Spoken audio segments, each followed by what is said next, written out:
wafdi heerkeedu sareeyo oo isugu jira maamulka degmada garadag iyo madax dhaqameed fara badan oo iskarabsanaya ayaa maalmihii la soo dhaafay u kicitimay deegaan kamid ah deegaanada hoos yimaada degmada garadag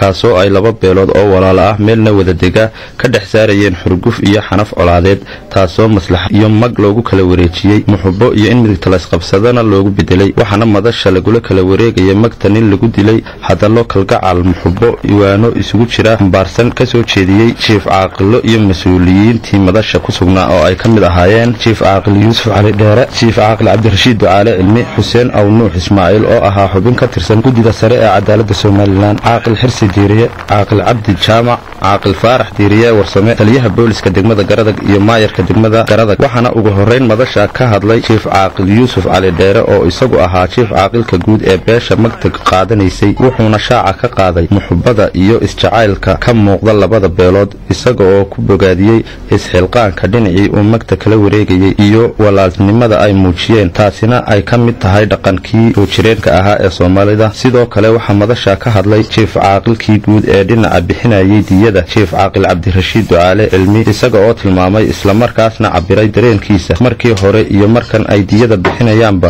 inuu filayay tan u muuqata isaga oo carabaabay inuu beesha walaalihiisa ku bogsiinayo diyo dhan 150 geel ah oo baarqabkii ku jiro iyo gabadh godob reeba waxa weeye magtaasu waxa weeye 150 haraad weeye 150 kii haraad oo wada socda ayay maanta halka keeneen waxaan ku dardaarmayaa sida reerkaasu yeelay ee maalin la soo gooyay in dadku wada yeelo in sidaa lagu shaqeeyo oo ummaddu sidaa isku raacdo oo ummaddu sidaa ogaato iyagana aad iyo aad baan ugu mahadnaqaynaa anigu waxaan ahay jiif caaqilkii beesha oo dhan waxana ugu dambeyntii la guda galay irinta 150 geel ah oo baarqabku hogaaminayo Maxamed Cabdi Xuseen telefishinka qaranka Jamhuuriyadda Soomaaliland degmada Garadag